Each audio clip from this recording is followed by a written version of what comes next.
Well, see, that's the thing, man. Like, the older you get, the more you realize that, like, it's really a lot better to just have the conversation with people. Yeah. You know what I'm saying? Like I know that I have certain guests on my show that are regulars. I'm not going to say who it is, but, like, people sometimes call me and be like, hey, I got beef with so-and-so. I want to come in and do my interview about this situation. I'll hit that person up and say, hey, so-and-so reached out to me. You cool with that? And they'd be like, nah, fuck that dude. I'm like, all right, cool. My loyalty is with you. You're my regular guest. Yeah. You do numbers every time. I'm going to rock with you. This guy I don't know. Yeah. You know? But sometimes it works out the other way. So, like, for example, Terrance Gangsta Williams and, like, Lil Diesel, like the dude that was like his arch enemy. Yeah. You know, Lil Diesel, you know, he mentioned him in one of my interviews. Lil Diesel reached out and said, hey, I'm interested in doing an interview, like a sit down with him for the first time in like 25 years.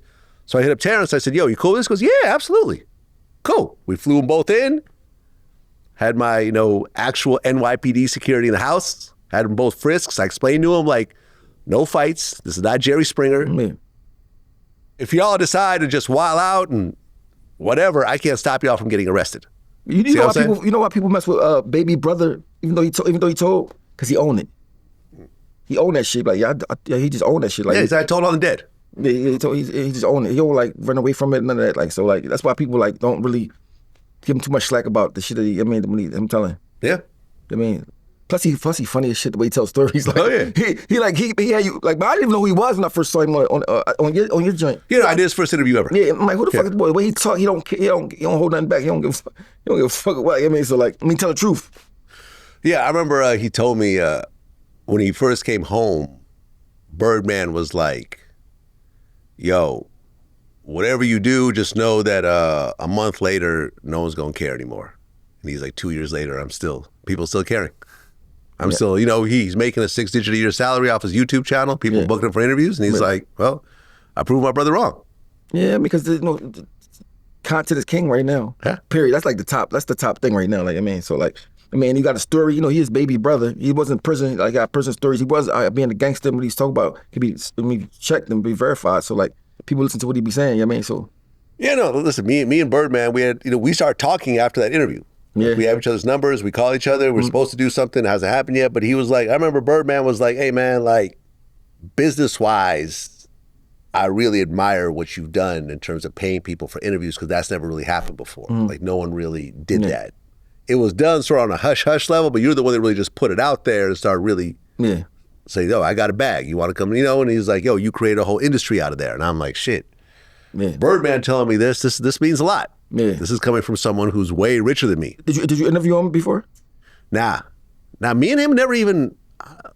I did a short interview with him a long time ago before Vlad TV when I was doing DVDs, but, like, we've talked on the phone a bunch of times. But no, we're supposed to do something. Yeah, we'll see if it happens. So what's your first interview? What was the first interview you did? Because I see your shit, like, I see it should be... You be having old ass drinks. Every time I think that you interview somebody, that shit pop up on there, like...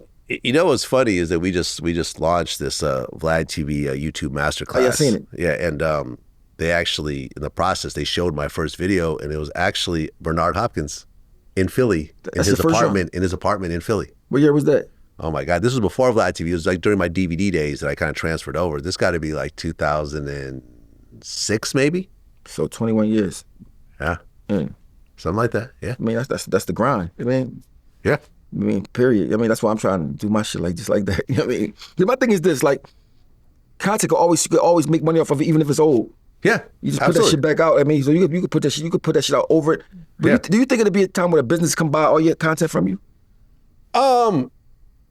Maybe. Is that a thing that exists? Well, there is.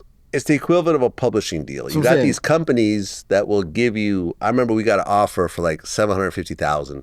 Where, like, basically they take our YouTube revenue for a certain number of years until they recoup and they make a profit. Yeah, so it's basically the same thing. But then once I did the math, profit, the interest be crazy. Well, they'll take like a 25% interest, and I'm like, yo, I could just go to the bank and get the same $750 for like maybe 10% interest. Why would I pay 25% interest? It doesn't really make sense, and I don't really need the money right now, so fuck this deal. I never did, but a lot of people do that. Yeah, I mean, but see, this shit's still rolling. So, I mean, if you like had plans on slowing down, you probably would take a deal like that. Possibly. Man. Yeah, listen, at one point, if someone offers me like a really big bag for Vlad TV for the back catalog, I could just retire. I mean, I can retire now, but if I could really retire, like retire huge, sure. Well, you probably could start over too. And make it. Yeah, do something else. Yeah, make a whole nother. Exactly. So that means shit. So. Well, what's going on with you and Dream Chasers Garcia? Garcia, you don't even know his name. That's how much he's relevant. No, it was just like a thing was though. So he's Meek Mill's affiliate, right? So everything that Meek Mill say, he got to defend his honor. You know what I mean? But I know him before he knew Meek, and of course I knew Meek before he even knew him. So I was just kind of upset that he came in my DM trying to bully me around. You know what I mean? Wait, so what happened with the DM? Well, he came in my DM. Somebody asked me a question about a rapper from Philly, right? So they asked me, I said, I don't listen to this guy. So he tried to use that as an excuse to come to my DM and say, yo, don't watch your mouth and this, that, and the third. Just threatening me, you know what I mean? Huh. And he really doing it because me and Meek Mills don't like each other. So he's looking for any reason to try to, you know what I mean, start some beef. And then they just escalated from there. I mean, it got kind of serious, whatever. But, I'm trying to trying to become calm and leave it alone, you know what I mean? But, Philly is a place that things like that, it's a serious thing. It's a serious thing in Philly, you know what I mean? So. But all of it starts from Meek, though, at the end of the day.